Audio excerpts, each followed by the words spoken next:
Dahulunya dinamakan Mostin, sempena nama seorang penguasa Inggeris Syarikat British yang pernah menjajah.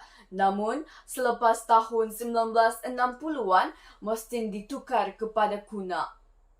Mungkin ramai yang tidak mengetahui tentang daerah kecil ini, tetapi saya yakin perkara ini tidak akan berterusan, dek kerana Kuna akan terus membangun dari semua segi. Bismillahirrahmanirrahim. Lazat sungguh rasa tomato dimakan bersama buah aku ini. Kalau tidak kerana pidato, tak akan saya berada di sini. Assalamualaikum warahmatullahi wabarakatuh dan salam sejahtera. Sejambak mawar, seharum kasturi buat peneraju majlis, barisan hakim yang arif, laki bijaksana. Seterusnya, hadirin hadirat yang dikasihi dekat di hati. Tak kenal, maka tak cinta. Dengan itu, marilah kita saling kenal mengenali. Nama diberi Hasmirayati binti Rohas, kategori pelajar dari SMK Kuna Jaya. Sidang hadirin yang dihormati. Sebelum lancang menuju ke muara, sebelum saya membuka bicara, sebelum isi menyusur hujah, izinkan saya mendefinisikan maudhu pidato saya agar hakim terbuka minda, agar hadirin tidak terpinga-pinga, dan saya peta berkata-kata. Bak kata orang dahulu, yang buta tidak teraba-raba, yang peka tidak tertanya-tanya. Tingkatkan mutu kesukanan negara. Ya, tajuk utama sudah tiba di telinga. Hadirin, menurut Kamus Dewan edisi keempat, mutu membawa maksud proses meningkatkan kualitas sesuatu perkara dari pelbagai aspek. Manakala negara ialah kumpulan masyarakat yang mendiami sesuatu kawasan. Persoalannya kini, bagaimanakah kita hendak membangunkan semangat kesukanan bagi anak muda di daerah Kuna? Oleh itu, persoalan ini akan dikupas dan dibugar secara terperinci.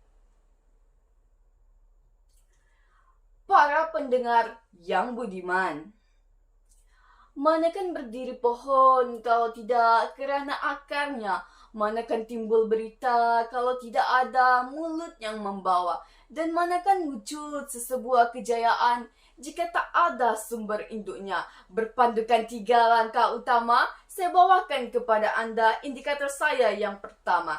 Hadirin, dalam menuju ke arah kejayaan pembangunan, mulailah jika pihak kerajaan menubuhkan kompleks sukan di daerah Kuna. Hal ini dikatakan demikian kerana ini akan dapat membantu atlet-atlet yang berada di Kuna untuk mengasah bakat mereka dengan berlatih di tempat yang kondusif dan selesa. Misalnya, baru-baru ini terdapat seorang atlet yang berasal dari Kuna berjaya mengharumkan nama negeri Sabah kerana mendapat pingat emas dalam peringkat kebangsaan dalam acara lompat tinggi, iaitu adik Kuyi Aleng yang tidak asing lagi bagi kita. Dalam realiti ini, dapat kita katakan bahawa dengan penubuhan kompleks sukan, daerah Kuna akan dapat melahirkan atlet yang hebat-hebat belaka. Contoh ketara yang paling dekat dengan kita ialah daerah jiran seperti Tawau, Semporna dan Lahad Datuk telah pun berjaya menubuhkan kompleks sukan, sekaligus dapat melahirkan atlet yang ternama. Tegasnya di sini, pihak kerajaan taklah memainkan peranan penting dengan menubuhkan kompleks sukan di daerah Kuna agar pembangunan sukan dapat dimajukan. Sidang hadirin yang dihormati, menyelusuri indikator saya yang kedua berpaksikan kata kunci tenaga pengajar. Penubuhan sekolah sukan juga merupakan salah satu usaha untuk membangunkan pembangunan sukan. Dalam konteks ini dapat kita katakan bahawa Kuna mempunyai ramai anak muda yang berbakat dalam bidang sukan. Dengan penubuhan sekolah sukan ini, mereka akan lebih tertarik dan sekaligus dapat memupuk minat dalam diri mereka. Bukan sahaja itu, Kunak juga akan dapat mengurangkan bilangan pengangguran pada masa hadapan. Dek kerana kebanyakan remaja pada zaman kini tidak minat dalam pembelajaran dan lebih memilih untuk bersukan. Secara tidak langsung, kemungkinan besar hidup mereka juga akan berjaya walaupun tidak minat dalam pembelajaran. Kerana dapat mewujudkan cita-cita mereka dengan menjadi atlet negara yang terkenal dan dikagumi orang ramai. Contohnya, ada yang ingin menjadi pelari negara, pemain bola sepak negara, maupun perenang negara, dan lain-lain.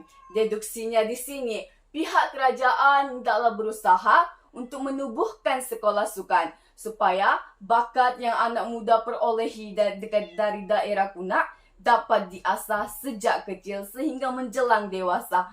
Bak kata peribahasa, melentur bulu biarlah dari rebungnya. Hadirin, setelah berkisah lama di dua indikator saya yang utama, kita kini tiba di indikator saya yang ketiga, di bawah kata kunci perubahan guru dan pelatih. Jika ingin sukan di daerah ini terus meningkat, kita seharusnya mempunyai pelatih yang bertauliah untuk mengajar para atlet yang baru hendak berjinak dalam bersukan. Hal ini penting kerana pelatih yang bertauliah akan mengajar dan memberitahu mereka cara dan teknik yang benar dalam bersukan.